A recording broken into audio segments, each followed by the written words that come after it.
So moving right into it, you think we could quickly have a intro from you for our audiences? Yeah, well, I am a musician. I am a co-founder of Ziro Festival of Music, which is now in its ninth edition. 10 years, ninth edition. Cheers for that. Coming up next month. So yeah, we are in the thick of things. It's going to be a lot of fun. Lots of bands coming up, and yeah, I mean it's I think the first major festival, at least this side of the world, post-pandemic. So I think a lot of people are looking forward to it and so on. Oh, definitely. And I think over the 9 years, Ziro has also made quite a name for itself internationally as a destination festival. Yeah. I mean, it has definitely got a following, and it's a beast of its own. You know. Oh, definitely. And I would definitely recommend anyone watching to, at least visit the website to get a slight idea of what Ziro Festival of Music is. And honestly speaking, without actually going to Ziro, you can't really comprehend how amazing that experience is. And you were there the first year, right? I was going through, some of the archival pictures of a few weeks ago, and I saw some of your pictures also. You were there the first year, right? The first year, and I think the third year. And the third year, yeah. The first and the third year. Yeah. It was quite a journey. Yeah. It was a journey and a half, man. Lots of good memories along the way. So diving straight in, man, the reason I've had my eye on, getting you on board is because Ziro Festival back in its infancy announced at some point in time that they would accept Bitcoins for the tickets, which you guys don't anymore, obviously because of regulatory reasons. But I'm very interested, how did you guys come to this realization that, hey, maybe we can charge some Bitcoin against our ticket? What was the conversation like with the team? Yeah, so I mean, the thing is, like, for a few years now, I've been sort of interested in the crypto space from 2015, 16. I've been sort of interested in the crypto space, more specifically Bitcoin. And at some point after that, I started getting into Ethereum. So, at that point, I thought, it's just why not sort of have a payment mode of Bitcoin and just see how many people are interested and how many of Ziro fans are into the crypto space. So that was primarily where sort of I was coming from, to just sort of test waters and see how many of my festival community is also part of the crypto community. So that's how it started, and we did get a lot of people interested and curious, and a lot of happy people who mailed and said, "Wow, man, that's so cool that you sort of." I mean, that's when it piqued a lot of interest. I mean, I was always interested in the space. I remember closely following the price action of Bitcoin along its early years. And every time, an entity, an institution like yours talked about it or incorporated it, it was always a time to get excited about it. Yeah. And also, tell me. Sorry. Yeah. You're saying? No, the thing is, the whole ethos is also very sort of aligned with what the festival also stands for, right? Like independent music, people trying to make it on their own, please having control over their art, and sort of decentralized in many ways, because even the festival is more a community approach than just a private entity running it, right? So the whole ethos sort of also aligns with the crypto space. So that's why we decided to go. And was it a tough sell internally to the rest of the team, or were they completely? No. I think the other thing is most of the team wasn't really into it as much as I was. So they were like, yeah, let's go for it. Was it a learning moment for the rest of the team? Yeah, of course. And now many years later, now everybody knows what it's a different world now. Yeah, exactly. It's so if you were to actually consult with some other festivals and they are actually looking forward to getting their patrons to purchase services and tickets and crypto and NFTs. What's the best way to go around it? What would your message be? I mean, I think everybody should have a payment mode of some cryptocurrency or the other. But then I don't know. There's a lot of legalities also involved these days, right? So that's the other problem. Oh, definitely. Yeah. So how does one get around with it? I think the first things first. I think one should definitely let the regulations come into place, and everybody should be sure about exactly what the criteria is and what the protocol is before jumping into it. That's, as we've been seeing over the last year or so, a lot of companies have been like facing problems. You can see like, for example, Polygon is also like, I think, shifted their office. Yeah, right? all the major ones have had to shift, definitely. Yeah, exactly. So I mean, maybe once the dust settles is probably a good time to sort of test the waters. I mean, if you want to be more public about it, I guess. Oh, definitely. There are some regulatory loopholes. Like, for example, if you're selling tickets as NFTs, it is possible to price the NFTs in a fiat currency instead of pricing. Exactly. So that's the other thing. Like, we are now working this project that I'm working on called Ziro Focus. We are looking at releasing an NFT, a music NFT, which I also want to have. I mean, I want the NFT to have more utilities. Like, it should also be, give the holder, say, a special access to the festival, or like to my partner festivals, or new releases from the artists. But then I know that the challenge is also about the fact that, okay, like, can I sell it in cryptocurrency? Can people buy it in cryptocurrency? Or should I sell it in cryptocurrency? So we're also trying to figure out a way where we sort of sell it with fiat currency, So for sure, the crypto fiat bridge is something a lot of people are working. Yeah. And also, like, not just looking at the legalities of it. It's also like a lot of people still don't understand the crypto space, right? It's for them that whole the whole entry to the crypto space about like installing a MetaMask wallet and then buying some Ethereum and then transferring it from your exchange to the wallet and then minting something. It just seems too much of a roadblock for a lot of people, right? So I think it's a learning process for a lot of us people, but the way I see my niece and my nephew, another 5 to 10 years as these people grow up, it's not going to be something special for these guys. It's just going to be, they'll be kind of native to it.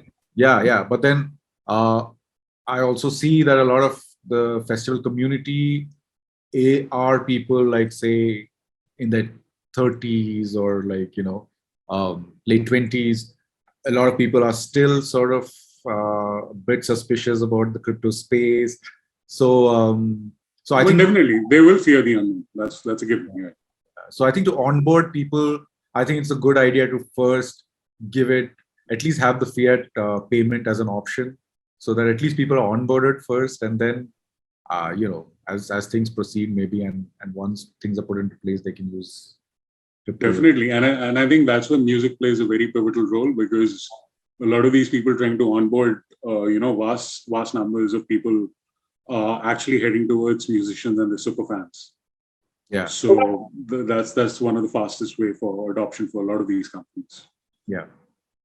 So what was the lure for crypto for you? Like what made you gravitate towards Bitcoin or not? Like for me personally speaking, when I finally understood the space after following Bitcoin price for a long time, I think it was the transparency aspect where I could actually go onto block explorers and see certain transactions taking place.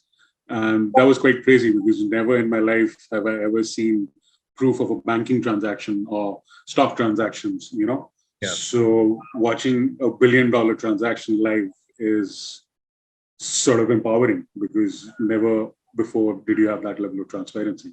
What was it for you like that?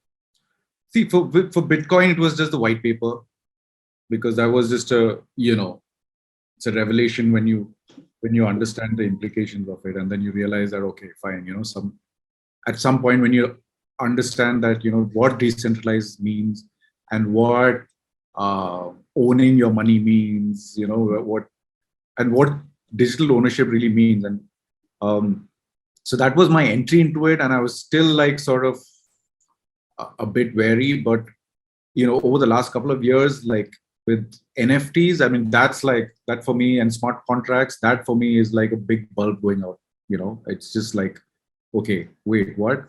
And then you realize like, oh wow, like there's so much you can do once you can prove trustless digital ownership of something.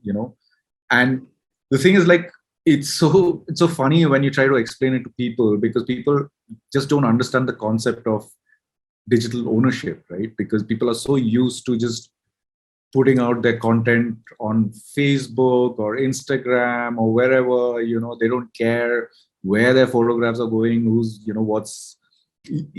people are so used to just copy pasting stuff, downloading stuff, and they don't realize that there can be a new internet where there is ownership. Like, people still think that, oh fine, so if I just right click a picture and save it, it's still on my laptop. But you don't own it, right? And just because it's on your laptop doesn't mean you own it. It doesn't. I mean, the concept of ownership is something that's getting clearer and clearer with these kind of text. Yeah, exactly. And that for me is like a big breakthrough, right? And I don't understand how people are not getting excited about this. The fact that you can actually own a digital, piece of art or a token or whatever it is, but as long as the whole world can see that you own it, and there's a proper like a ledger that anybody can verify at any point of time. I exactly. mean, that's amazing. And then the fact that you just take it one step forward and you have these smart contracts, it's like an NFT that can also be a mini program. It can do other things, It can probably interact with other NFTs and other smart contracts. It's just like, once you start, the possibilities are kind of endless. Yeah, it's just amazing, And when I see it, I was like, man, I wish I had done computer science in college, because it's amazing. And then I've just been like, over the past couple of years, I've just been like in and out of different Discord servers and chatting with. But I'll let you in on a secret there. So I've been into the blockchain space for like a couple of years officially and professionally now, and I've been to a number of these hacker house events and meeting a lot of developers. So now, as you say that you wish you did computer sciences because you could use these technologies, these guys have another problem. These guys did computer sciences. They can use these technologies, but they're missing the piece of the puzzle that you have through experience in your work in publishing. They don't know what to code. They don't know how to code it. So that's exactly what's actually leading me to my next question. Do you think that the locus of control can actually shift towards the creator and it's not just some fantasy? The locus of what? Locus of control, like, the way Spotify and artists, the kind of relationship there, where we guys are more dependent on Spotify. Do you think that would officially change with these kind of technologies coming into place? See, again, like, the thing is, there's always a middleman, right? Even now, I can see that there are these platforms that are helping artists to like release their NFTs. So, and then they also take a sort of a commission out of the sales. And with NFTs, you can always have perpetual royalties, right? So why I can understand an artist having a perpetual royalty, but why should a middle person entity have a perpetual royalty? Yeah. So I can still see how things are going. Like, it's still the same sort of business model, and which is why I think going forward anyway, like, considering we are all so like everybody's affected by technology. We all live lives which are like, about 70% of our lives are dedicated to technology right now, of some sort or the other. We always have everybody has a phone. Everybody's constantly some piece of tech is within a few meters.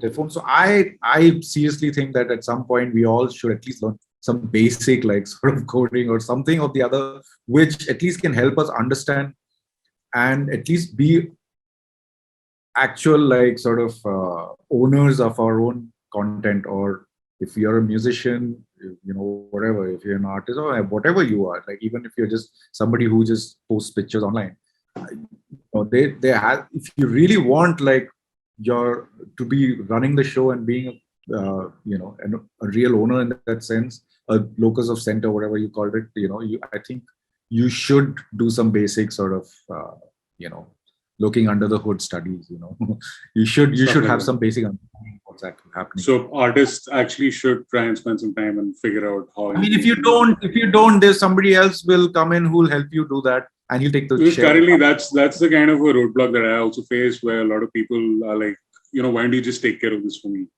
And then I'm like, but that's going down the same road we were. Somebody else was taking care of this for you, and this is how it turned out. Exactly. So, I mean, I can see that there are. I mean, I'm sure there are a lot of like developers working on things like that. People in the industry who are working towards it, but at the end of the day, there will be like platforms that will come up who will be that middle person to help you out and who will take their share of the pie. So the good middle people as well. I was saying there's some good middle people as well. Like I believe a lot of independent artists have a good trust on platforms like Bandcamp. Yeah. And now Bandcamp also been, I think they've been bought over, right, by EA. I'm not too sure, but I remember Bandcamp was in the news recently for some reason. But I think they will be releasing NFTs. They will be getting into that space. I mean, yeah, they have to. I mean, currently that platform is the most suited for, having musicians instantly get rights to their publishings compared to all the other platforms right now. Because Audius, I think it's been live for a while, but honestly, I don't know when they're going to roll out the money-making features for artists at this point in time. There's another platform that I've been checking out called Serenade, which just dropped the new Muse album, which was sold out in about 25 minutes or something. And there's Muse, so So, but very pretty straightforward, and I think they're also doing quite well. Again, they're very new to the space, so they're also finding their ground. I quite like what they're also doing. And again, they also have a fiat payment gateway, so people can buy. I think the Muse album was priced at £20, which is quite affordable. And I think for worldwide, given regulatory and everything, fiat gateway would have been really important there. And now, but I mean, you pay in fiat currency, but the thing is on the Polygon blockchain, and so it's actually like when you. It's like using BitPay. Once you have BitPay integrated onto your websites, the guy who's paying has an option of paying either in crypto or in fiat, and then you have an option of either receiving it in crypto or receiving it in fiat. So it's one of those things. Yeah, exactly. So if you go on OpenSea and all that, it's still priced in Ethereum. Gotcha. So is the metaverse also exciting you the same amount as blockchains did?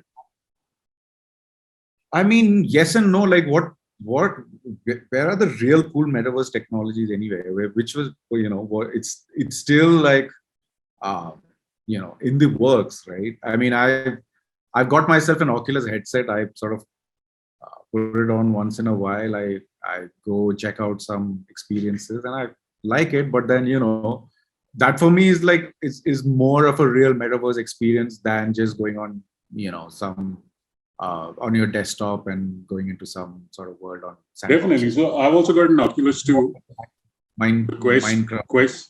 The Quest 2, and I've been downloading a bunch of apps. Like I've got virtual desktop, so the moment you put it on, your laptop desktop comes right there. So I find that quite amazing, that on its own, where you can have multiple screens in between.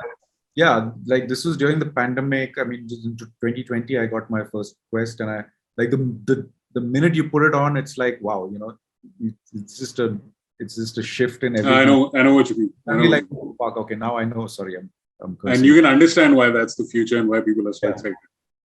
And then you realize, oh, okay, this is definitely the future. Like I was just listening to the new Zuckerberg podcast with Joe Rogan, and he's just constantly talking about the whole VR scene, and it's clear that in the next 5 years or so, this is going to become a way of life for a lot of people.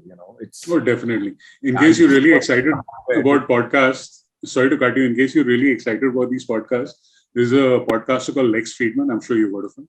Oh yeah, of course. He did a session with John Carmack.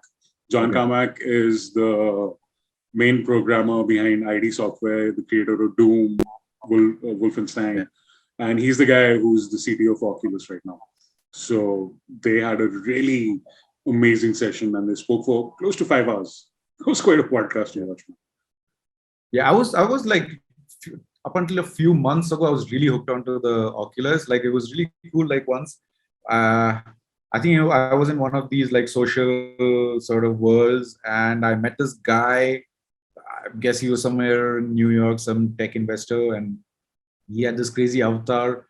And he was like, man, like, come with me, I'll take you to this place. So he beamed us into this sort of a mansion. So no, actually, we were across the road. There was this mansion. We crossed the road. He led me into the mansion.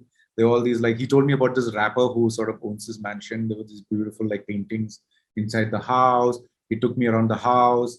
And then we went to the kitchen. Through the kitchen, we went out to the backyard. There was a swimming pool. He said, okay, follow me into the pool. Then we jumped into the pool. We went down to the pool. There was a door.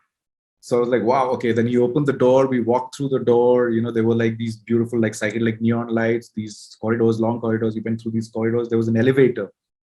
We went into the elevator. The elevator went down again. It took a while.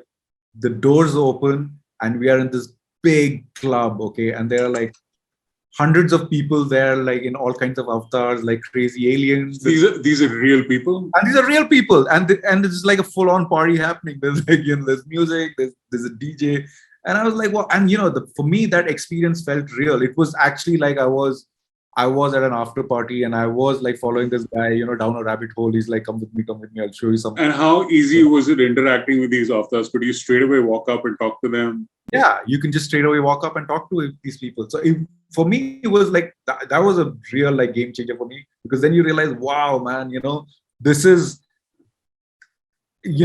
not like regular, like getting into a Facebook chat with some random people, or a Reddit chat. This is you are actually interacting with someone. This is real time. This is as real time as meeting somebody physically. It's real time. It's not like you texting, and like those other people texting, whatever, or even Zoom calls. It's not like Zoom calls where you're just like looking at one another, like, And so this avatar thing actually, opens this huge rabbit hole into gender identities and what you actually feel inside. And that's like a completely different discussion I don't even want to touch at this point in time. But yeah, it goes much deeper than that. Yeah. Yeah. And it's cool because, like, it's everybody has their own avatar. Everybody has a pseudonym. It's just amazing. It's actually liberating. It's definitely liberating. Yeah, it's liberating. It's like there's a certain sense of anonymity. There's also some certain sense of like just respect because you're all in this crazy place, and then it feels like you're just in some crazy club, some underground club somewhere in the world. Yeah, it's kind of crazy that you experience this, because what I want to ask you next is, what do you see Ziro in a virtual setting? Like, you would have a much better answer for this now. Yeah. So the thing is, like, I mean, I spent like a lot of during the pandemic when we couldn't do the festival, we did try to explore a lot of like what we can do online. And the thing is, what we realize is that you obviously, Ziro's an experience. You've been there, so you know what Ziro Festival is in real life, right? So there is absolutely no way you can replicate it in a metaverse or in an online situation. You cannot. There's no way, and you shouldn't even try. I mean, the smell, the feel, the temperature, the humidity, everything. Exactly. You cannot replicate that. So you shouldn't even try replicating that. So then it's about, okay, so what can you do online? Because then it has to be a different experience. So that's what we realized, like, okay, what apart from the sensory experience at Ziro, what else does Ziro stand for? And which is discovering great music, like, which is like new bands, upcoming bands, emerging bands, but like kick-ass sound, guys who are doing it on their own. So that is the real ethos, right? Apart from the sensory like overload that you get at Ziro. Yeah. So that's something you can bring to the metaverse or to the online world. So, and which is what we did in 2020. We did this sort of Web 2.5 event where we made this, and British Council had supported us, and they continue to support us till this year. So where we this is the Ziro Focus thing. Exactly. So we collaborated with this Welsh showcase festival called Focus Wales. The project is called Ziro Focus. We've been running since 2020, and this is our third year. So what we did in 2020 was we built this, this world, this 2D world on 𝗃𝗃𝗃, this platform called 𝗃𝗃𝗃, which is almost like Zoom, except it's like sort of gamified. So where you can sort of walk around, there's like a map, and you can just like walk around, and you can meet other people on their webcams. And but while you're walking around, you can also like sort of have a sonic experience, and which is what we needed. We want sonic experience. So we hid like bands in. We built like a forest, and we hid like playlists in each corner, so people could just like congregate and listen to a song and then move on, listen to other songs. So we made it like a sonic experience while people are sitting on their desktop, and they can also meet random people and chat with them, and sort of made it a gamified experience.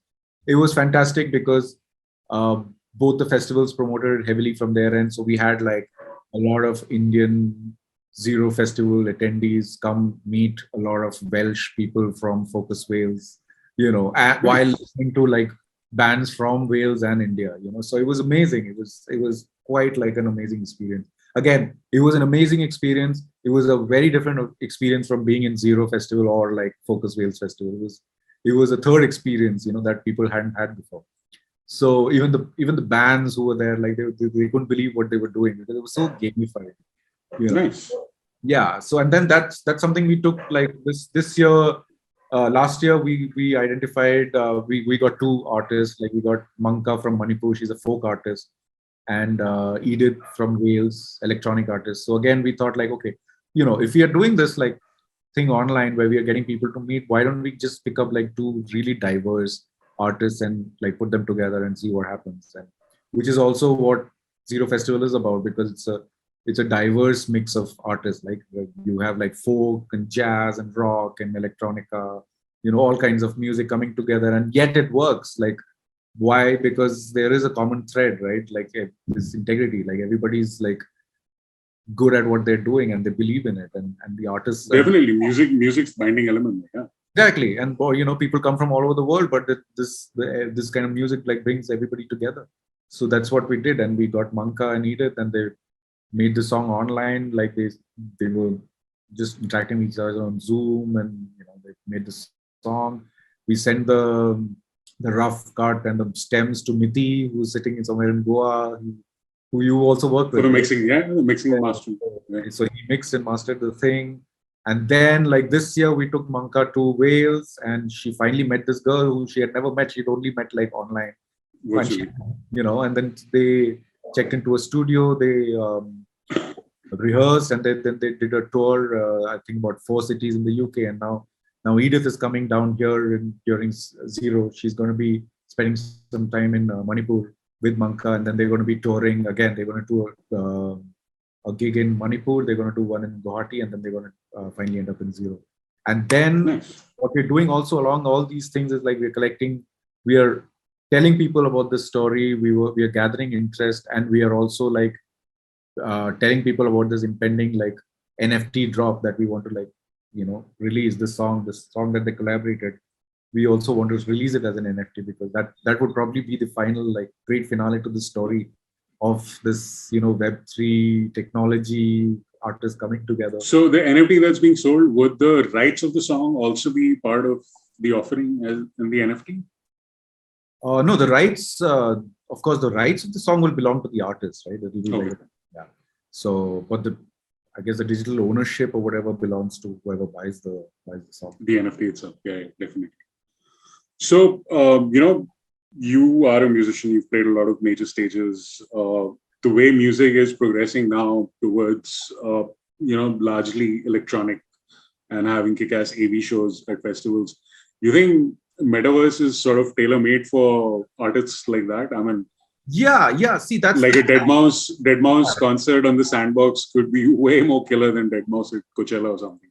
Yeah. In terms of his visuals and his music and everything. Yeah, and that's the thing, right? Like in this whole Web3 metaverse space, that's why like you always see like a certain kind of music that is part of the culture, and that for me is like, it's also like, man, like why, like why can't the technology be used by like all kinds of music? Why can't it be used by people like Manka? Like, why does it have to be like just a similar kind No, of I mean, they can music? definitely use it, but in terms of, moving into the future and other festivals and the mutation of music festivals into a virtual format, Yeah. I think these kind of artists would definitely see a big boom in the industry, no?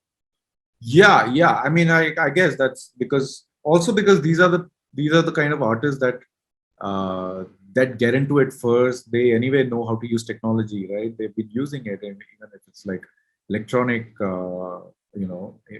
whether it's like just softwares or visuals, whatever. So I think they anyway, like a lot of electronic artists are tech friendly. So I Yeah, think definitely.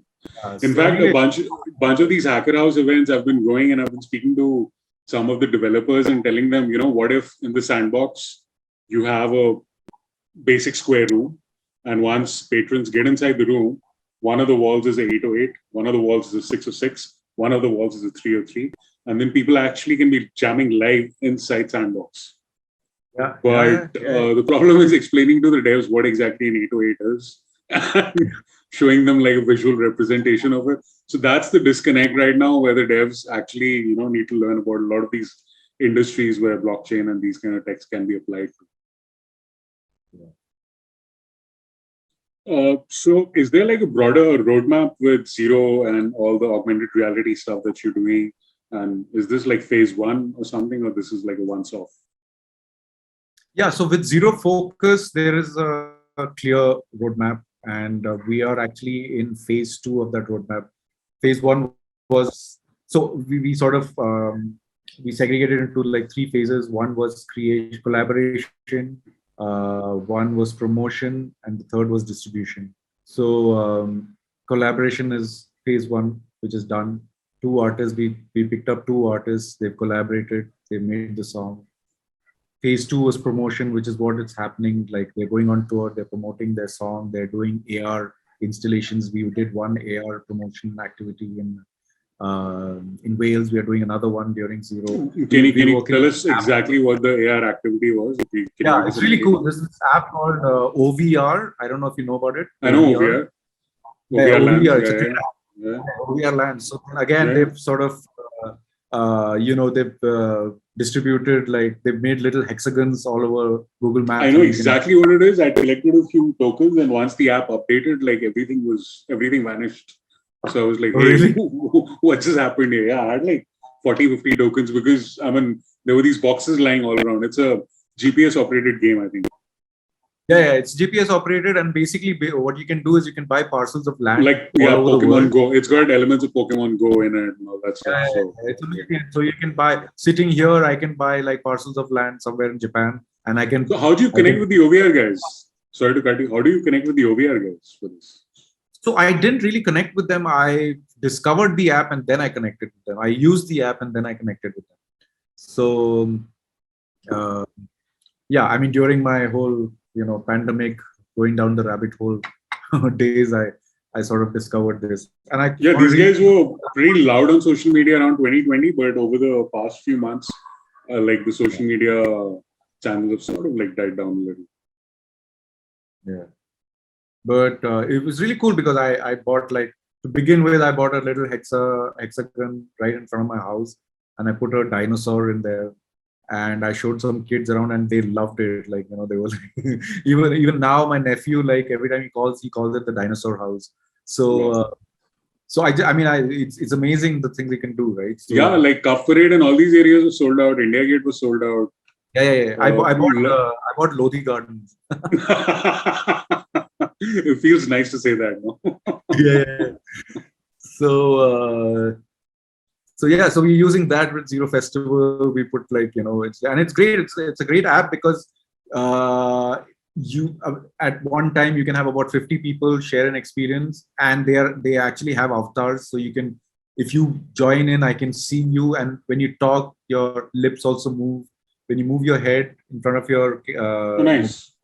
Your avatar also moves. It sort of tracks your head movement. You can do gestures, you can dance and whatever, like, so it's a really cool app that way. They've really developed it well.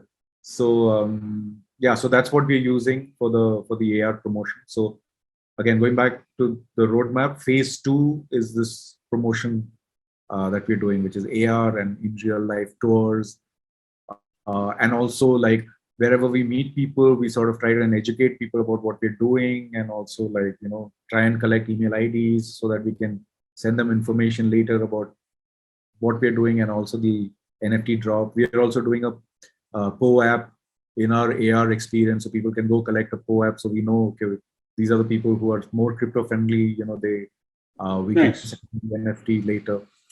Definitely build a community around that information. Exactly. And even like within all my Discord servers, I've been like sort of pushing it, and a lot of people, and I realized like a lot of people within the crypto, in the Discord servers, all these DAOs, like I'm part of a music festival DAO called Refraction. Again, like people like hardcore music industry people, and a lot of them are into electronic music. And this is the kind of musicians they work with. So for them to see that, oh, wow, okay, these are like, a completely like different kind of musician, like, someone from Manipur, like, entering. So for them also, it's like quite an interesting project, right? So that way we've been heavily promoting it. And I think Discord itself is quite a find for, managing a large community itself. Amazing. So in fact, we just launched our Discord server for Ziro Festival, and it's quite nice. fun. You can drop it in the link. These guys will post it on LinkedIn and everywhere. Yeah, sure. Should I send it right now? You can drop it in the chat. You can drop the link in the chat as we speak. Yeah. And and then so phase 3 would be distribution. So after phase 1 is collaboration, phase 2 is promotion, and phase 3 is distribution, which is when we want to like sort of distribute the music that these guys have made as an NFT, so people can collect it. All the fans that we collected over these months, they can sort of finally own a piece of that art that they've produced. And definitely, and I guess this distribution plan would also help you have a much wider outreach in the community in general. Exactly. Yeah. So that's the roadmap for Ziro Focus, and what we hope is that this becomes like a case study for other artists to understand and use Web3.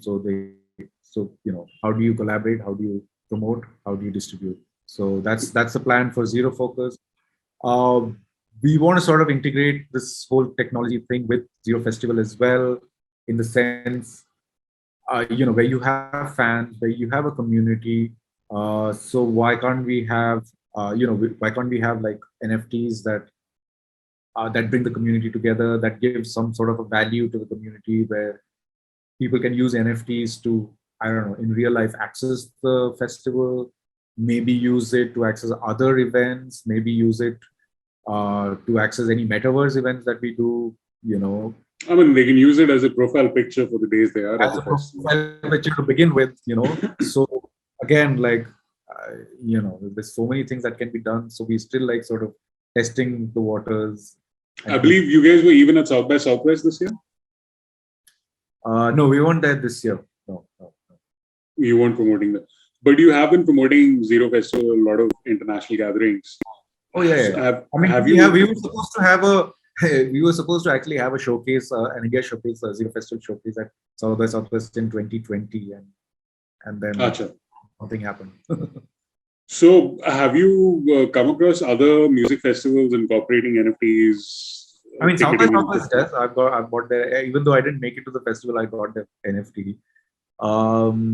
Coachella has done NFT. Yeah, Coachella, I think had come out with a set of 10 NFTs. I got one of their NFTs. I just got one of their, those photograph NFTs, and they just shipped me a poster of that photograph, print of that photograph. So that's something. Yeah. At least, I mean, but I mean, I just wanted to know like what are they doing with the whole NFT thing. So, but the thing is, like, I've never been to Coachella, so I don't. I mean, I think one of the NFTs that they sold gave you lifetime access to the festival. Yeah. So they have like. So I thought that was amazing. If they had like, I think 100 of those, I know people would have gone after that, and they would have had a kick-ass resale value as well. Yeah. So these are the only two sort of festival NFTs that I've checked out. There's this Refraction DAO, which is a sort of community of a lot of musicians and festival organizers. They are again like sort of trying to do they have been doing metaverse events, which is again something worth checking out. And they've just come up with some creative grants that they're giving out to artists and organizers who want to explore the Web3 space. So I'm just going to digress a little from this. You've been fooling around a little with Midjourney as well, I believe. Yeah, I mean, not Midjourney. I've actually been fooling around with 𝗛𝗙. Yeah, that's what I've been doing. I think I remember sending you a message on Instagram or something about asking AI to pump out a bamboo stage. Did you try that? No, I haven't. But Shiv, Shiv Ahuja, the photographer who been documenting Ziro since the first year, I think he prompted something for Ziro Festival in Midjourney, and it came out with some crazy, dystopian music festival where almost everything was burnt to the ground and there was ashes. Holy oh my God. It was wow. 𝗙𝗍, I wanted you to type in main stage using bamboo at Ziro Festival. Oh, I should do that. Yeah, just to see what kind of intricate designs you could get. And maybe you don't need any more architecture people after that. It saves us the money. Oh, definitely. He could give you pretty intricate designs also. Yeah. But it's been amazing, man. Thanks a lot for this conversation. No problem. Anything you'd like to add about Ziro Festival? How to get there? The lineup for this year? Any call-outs? I mean, it's tough to get. I believe you only come out with the first phase announcement of the lineup. Yeah. There's some. I mean, as usual, there's a mix of artists and a lot of Northeast bands this year. Yeah, really. What are the exact dates for the festival this year? It's 29th September to 2nd October. Nice. And what's the kind of crowd limit you're expecting this time? Well, I'm sure you must have been growing every year. Yeah, I mean, we sort of cap it at 10,000. That's quite a bit of people making it to Ziro. Yeah. But, I think the population of Ziro might be under 10, no? No, it's definitely more than 10. It is? Oh, sure. So 10,000 people, I mean, is there a place for 10,000 people? I mean, you guys paid a lot of campsites, a lot of campsites are opened up, and a lot of local people who, otherwise don't have homestays during the festival, they open their doors to people to stay. Do you have any plans of documenting the event in VR or 3D and trying to have some footage around? I never thought about it. In case you have any ideas, just connect with me. I'll send you to the right kind of people. I mean, you need those gears, man. Those 16K, 360 cameras. Cameras, yeah. I mean, a Samsung 360 won't be adequate for something like Ziro. Cool, man. Thanks a lot, Anup. Thanks for sparing some time for us. We'll be in touch soon. Definitely. Cheers, man.